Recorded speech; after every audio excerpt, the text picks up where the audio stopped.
All right. So would you pay Jimmy Butler? I would write out this 1 year, and I just don't think But the you write investment out long with term this is year, and worth he it. has a player option. So you write out this year. There is no tag. This isn't the NFL. You Yeah, lose him, I might be prepared to do that. Um, and then get no. So you don't trade him now to get compensation. mm. Big O, I'm the Dolphins reporter. I follow along on the Heat, but but man, I wasn't prepared for all that. You see that squirrel? Yeah, well, I'm the all sports guy, and Yeah, I yeah. get off the gravy train like X, like Tyreek after this year. That's why maybe I'm going to pay Tyreek a little extra money or something, give him a little extra money this year to keep him happy and say, yeah, no, we'll talk in the offseason. And then after he gets another 1,500 yards, I'm going to say, hey, thanks for everything. Appreciate it. Because if you think the 1,500 yards are going to continue as he gets older, come on, bro. And so you had to get off of X 3 years ago. You had to get off of Butler last year, and you need to get off of Tyreek next year. One of the tricks of this whole thing is being able to get off the gravy train at the right time before the wheels fall off, like they did for X. That the wheels fell off, and then you no longer have the player that you were paying for, at this point. And that's the dilemma that the Heat are going to be in a year from now. And that's the dilemma that the Miami Dolphins are going to be in a year from now. That you've got to understand we're in a fork in the road. If we go this way, there is a high risk now with the age, the wear and tear on this player. And so do we go in that direction? So with Tyreek, I ask you, since you are the Dolphins reporter, are you paying him? Are you extending him? Are you saying, I'll give you a couple million now to guarantee it and then moving on? How are you viewing it? Are you intoxicated enough that you will take the chance to then extend? Oh, you're just leading me right into the answer that you want, huh? No. I'm trying to Intoxicated. set up what the real scenario is going on, No. what you're really facing. So you got to face that just like the whole Butler thing. If you write it out at the end of the year, he has a player option. He can say, you know what? I'm going to go here instead and leave. And then you get no compensation. That's the risk of playing out the year. And he could get injured during the year. And then all bets are off. He won't get the contract. You're definitely not getting compensation. And everybody loses, in that process. So that's what are you doing with Tyreek this offseason or going into next year? Are you gambling that he's going to be a 3 or 4 year player instead? Yeah, and in the NFL, even more so. To your point, that you want to move off a player before that dip in production happens. Comparable to actually like how in baseball they try to get the pitcher out of there, out of the game before he's about to blow up that third time around the lineup or whatever it might be. So kind of the same thought process there as we continue to just cross sports here. But yeah, I think more so in the NFL. So Tyreek Hill, it's got to come at some point where a player that is very much dependent on his athleticism, and yes, great route runner too, and he can do a bunch of things. But where he stands out is that speed and he'll eventually lose it. It's just father time comes for all. So as you get into he's 30, going into deeper into his 30s.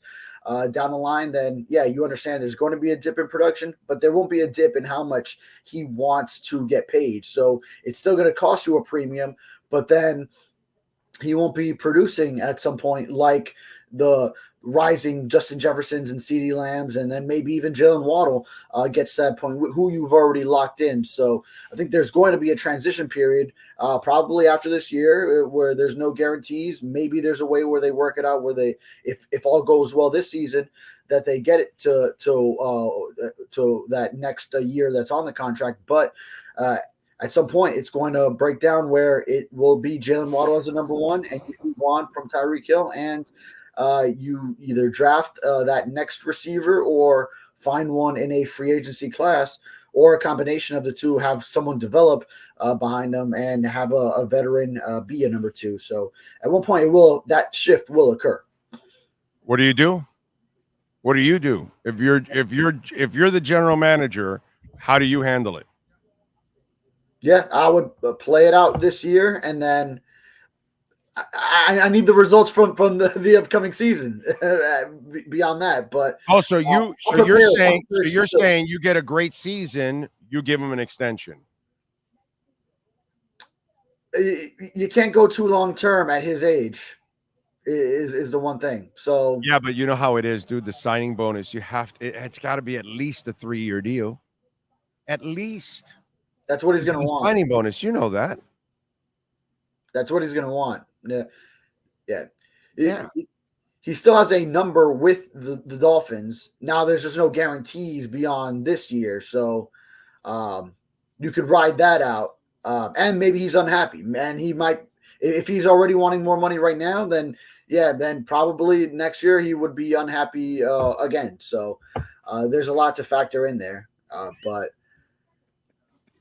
I wouldn't love a long. Yes or no, David? Yes or no? All right, no, I wouldn't go to a long-term commitment. No. There we go. Yeah.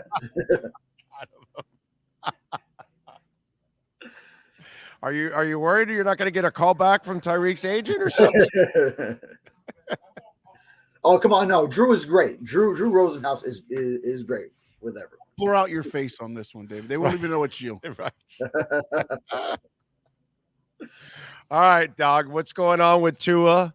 I was talking about this one. As I thought, hey, they were pretty close, and maybe they are close in the Dolphins' mind. They have a number that they want to spend, and all of a sudden, the Trevor Lawrence stuff and all that kind of blowed it up, and the Dolphins looked around and said, "Hey, man, we got a team that we've built around you.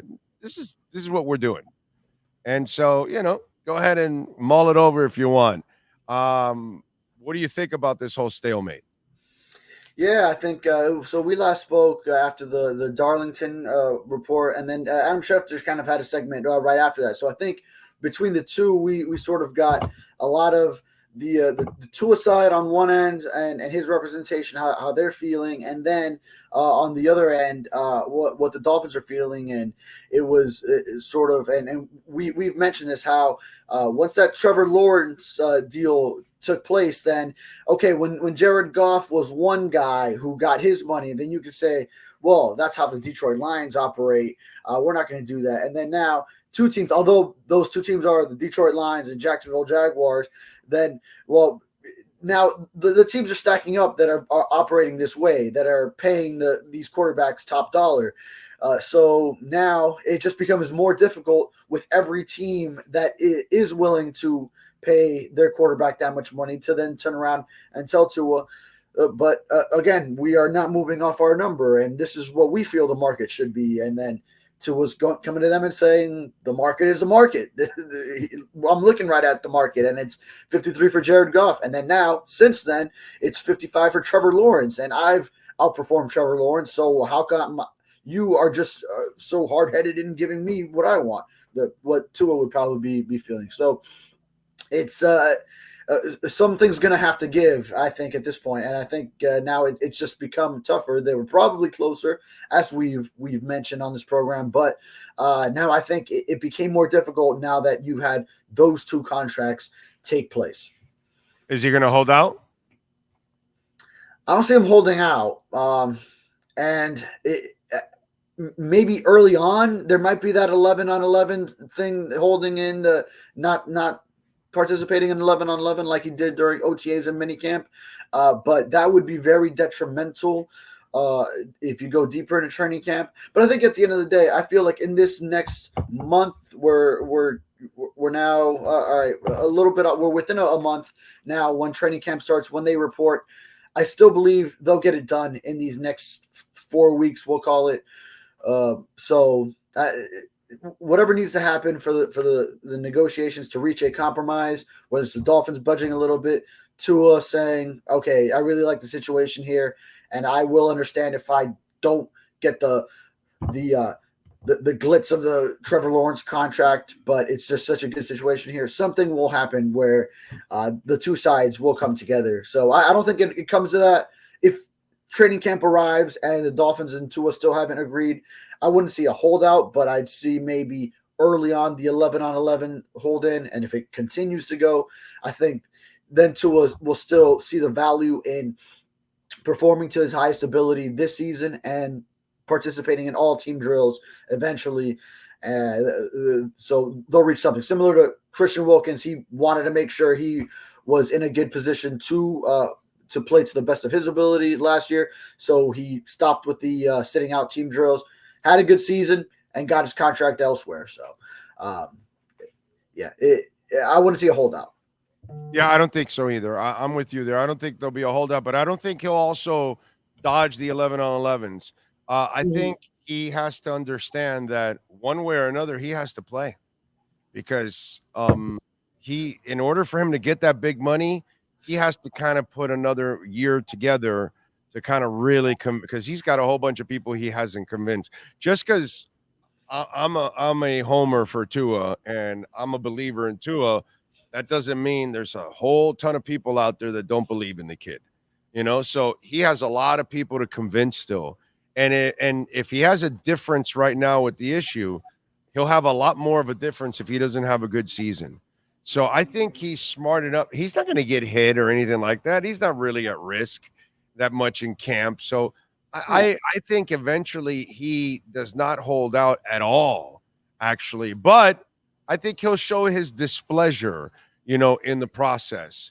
But in the end, I think the Dolphins give up a little bit, and then he gives up a little bit, and then it's not exactly the Trevor Lawrence deal, and it's somewhere closer to golf or something, or something like that. But I think they're trying to explain to him, hey man, we're trying to build a team around you here. We just can't give all the money to one person because then it limits to what we can do. And we got to go pay Javon Holland after we're done with you. That kind of stuff. So I think there'll be a little give and there'll be no holdout. I think there'll be a little bitterness and all that kind of BS that normally happens. But then after that, I think they get it settled.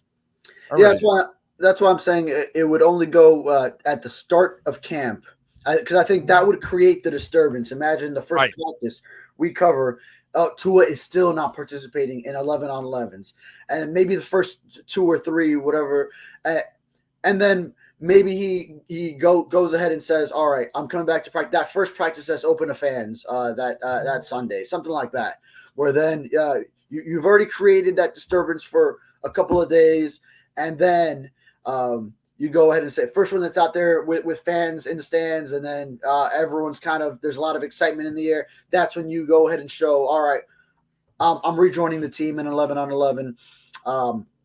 Because of exactly that, because he values this season, how important it is, how the Dolphins have a roster that's built to compete, and then go from there with their starting quarterback. But I think that would just create enough of a disturbance. And this is just a tremendous hypothetical anyway, of course. But, a lot of things need to happen for it to even get to there. But so we're going deep into the hypotheticals. But, if what we can do.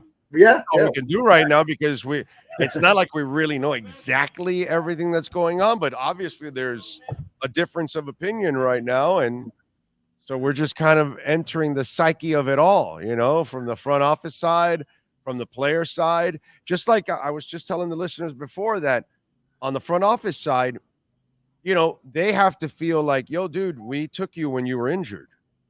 We risked it. And then, and if you're the front office, you're like, yo, we even got rid of the coach that hated you.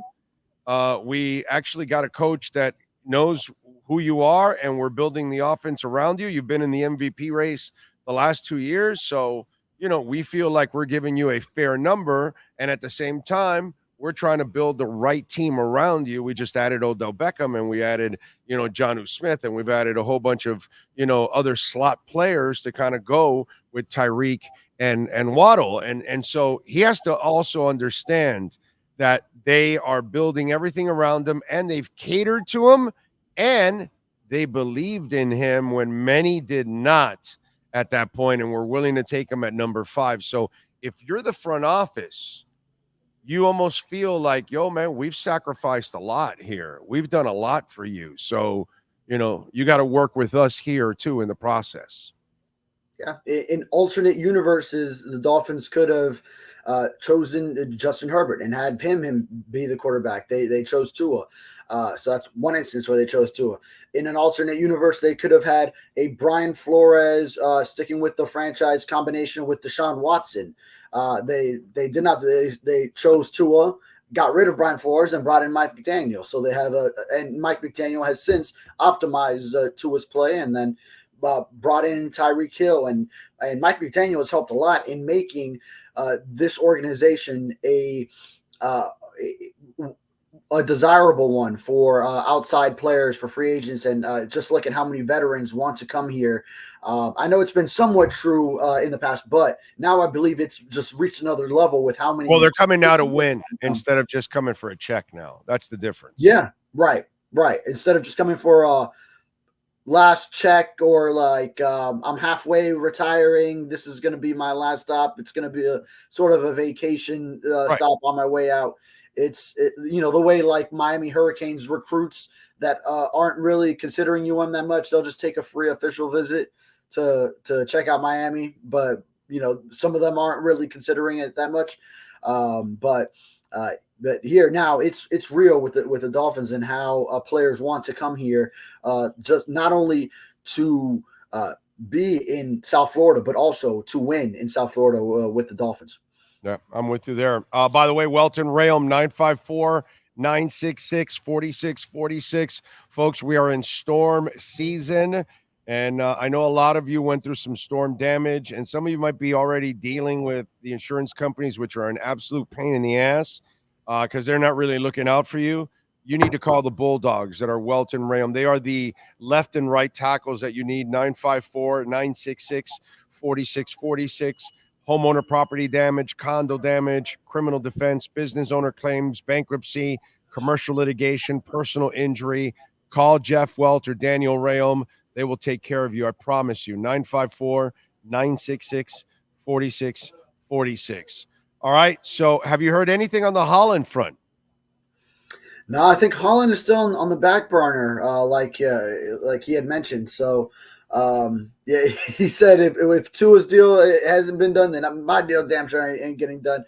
So I think that's where it stands right now. He's he would be at the next step after that. But I certainly didn't expect all these deals before the Tua deal. That's the other thing. Yeah, that's the other thing. I was crazy, man. So that's the one thing that could indicate maybe that something gets done with Holland beforehand, but then you start getting to a point where you've shelled out a lot of your future money before you get the Tua deal done. So, and by the way, this is a nice PR play on the front office part, because okay, dude, so we've signed the whole team, so you're going to hold up the team? Yeah, fair. So it's like it's up to see the problem. Tua also the part that we also have to look at, again, you have to look at all sides. If you're Tua, you go, hey, I'm demanding 61, 62 million. That's not going to be a good look for you, because you already got a whole world of people that are against you as it is.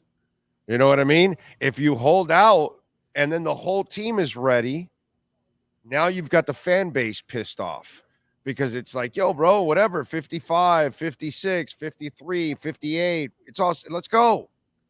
Who cares? The team is there. Let's go. And so there's a lot of bad PR that can come out of this for Tua too, at the same time, because nobody's going to look at the team as greedy. They're going to look at the player as the greedy one. And if you have several holdouts, or the team isn't that good or anything like that, then there's other factors that kind of cloud the situation. But the way you look at it now, dude, the whole team is there, ready to go, and all they need is their quarterback to kind of get it going. That puts him in a very difficult situation PR wise. Well, I think it's both sides. I think because also you could say the same thing for the Dolphins side, where it's going to be sort of like this division of the fan base, where because some people are going Sure. to ride with Tua and say that pay Tua, just get it done, and then because he has his fan base and his hardcore supporters, and then there's going to be the team oriented side that they're saying, man, Tua, exactly what you're saying, Tua's holding this up, and everyone else is agreeing to their deals, and they're on board, but Tua's the one that's holding this up here because he wants so much more money than everyone else. So I think there's two sides to it, and then you'll start getting things like sort of like we saw this week, like Tua's side, his representation is going to be giving some national reporter what they feel, and then all of a sudden there's going to be like the pushback from the Dolphins side that either like Adam Schefter's going to get it or Ian Rappaport's going to get it, and then it's always going to be sort of like that clash of okay, well, we're not securing the deal at the negotiating table now. We're trying to win this at the PR level, and then sort of feed the fan base our perspective, and then let people decide which side to be on. So it creates a little bit of divisiveness between the fans until this gets done on which side you're on. Are you pay Tua side, or are you the Dolphins need to hold their ground here and stick to their guns and just pay Tua what he deserves, but not go a dollar more? Oh, the haters will definitely ride that wave. Oh, yes. All the way to the end. That's for sure, dude. There's no doubt. And you're right. I talked about it earlier that this is just going to create all kinds of division, and it's just an avenue for people to complain about all kinds of stuff. We got an important question here from Chad for you. It says, Big O, hear me out. My handicap is a 17. You think I can run for president?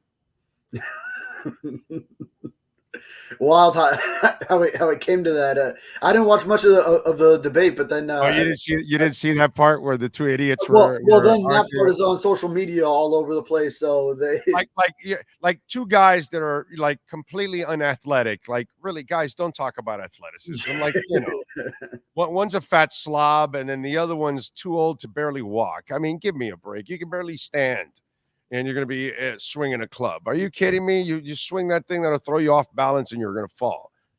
So he'll throw out his shoulder if he does that. He'll throw out both shoulders.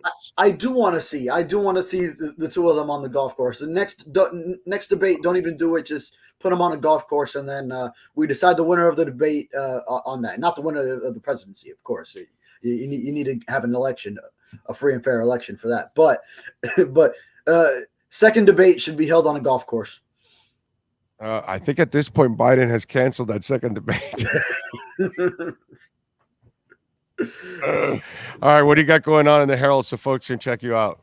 Yeah, in the Sun Sentinel. I'm sorry, in the Sun Sentinel. Sorry. I know you just had Anthony Chang. I just had Anthony Chang. Yeah, I saw. I was in the waiting room. I'll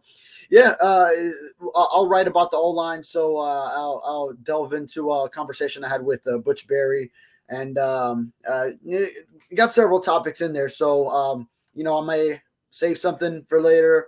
Go ahead and write something now, and then I go on vacation for a week. So, but you'll still be hearing from me.